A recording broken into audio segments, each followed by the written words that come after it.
নমস্কার, আমি অংশুমান। আমার পূজাঞ্জলি চ্যানেলে আপনাদেরকে স্বাগত জানাই। আজকে আমি আপনাদের সাথে সপ্তাহের একদিন বাস্তুশাস্ত্র নিয়ে আলোচনা করব। এবার আসা যাক মুখ্য বিষয়, অর্থাৎ বাস্তুশাস্ত্র। বর্তমানে এটি একটি বহুল প্রচলিত শাস্ত্র। সবার প্রথমে আমাদের জানতে হবে এই বাস্তুশাস্ত্র বিষয়টি আসলে কি। বাস্তু শব্দটির অর্থ হলো যে কোনো সৃষ্টি, সৃষ্টি হলো বাস্তু। আবার এও বলা যায় বাস্তু হলো ভূ, যার মানে হলো পৃথিবী। এই পৃথিবীর উপর যা কিছু সৃষ্টি করা হয় তাই হলো বাস্তু। আমাদের বসতভিটা বা বাড়ি, আমাদের বাসস্থান, অফিস বা দোকান, কোন জিনিস কোথায় বা কিভাবে রাখা হবে এর উপর অনেক কিছু নির্ভর করে। এর থেকে শুভ শক্তি অর্থাৎ পজিটিভ এনার্জি ও অশুভ শক্তি অর্থাৎ নেগেটিভ এনার্জি নির্গত হয়। বাড়ি, দোকান, অফিস কিভাবে স্থাপিত হবে এটি যেমন গুরুত্বপূর্ণ, ঠিক তেমনি এটি কোথায় অবস্থিত হবে অর্থাৎ মাটির গুরুত্ব কম নয়। এটি রাস্তার কোন দিকে অবস্থিত বা জল ও আশেপাশের পরিবেশ কেমন এটিও সমান গুরুত্বপূর্ণ। এইসব বাস্তুশাস্ত্রের মধ্যে পড়ে।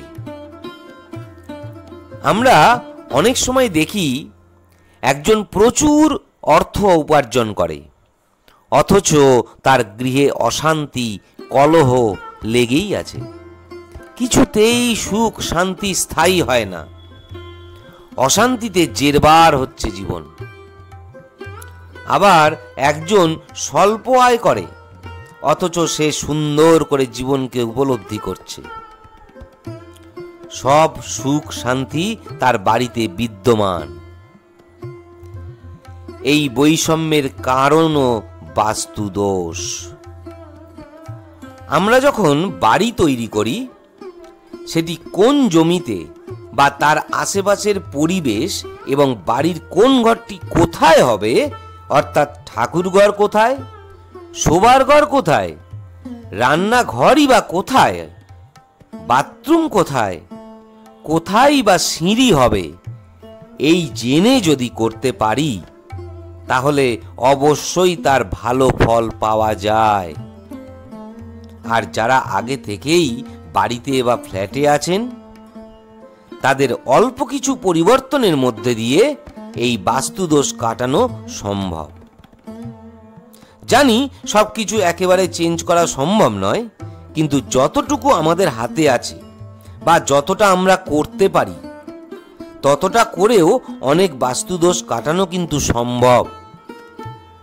কিন্তু তার জন্য এই শাস্ত্র অর্থাৎ বাস্তুশাস্ত্র সম্বন্ধে জানতে হবে। আমি পরবর্তী ভিডিওতে একদম শুরু থেকে শুরু করব। জমি চয়নে কি কি আমাদের মেনে চলা উচিত এই দিয়ে শুরু করব। আশা করি আজ আমি আপনাদের বাস্তুশাস্ত্রটা ঠিক কি সেই সম্বন্ধে কিছুটা হলেও ইনফরমেশন দিতে পেরেছি। বন্ধুরা, আজ এইটুকুই। পরের দিনের ভিডিওটি হতে চলেছে খুবই গুরুত্বপূর্ণ। আশা করি আপনাদের হেল্প হবে। যদি ভালো লেগে থাকে তবে চ্যানেলটিকে লাইক, শেয়ার, সাবস্ক্রাইব করবেন। ধন্যবাদ।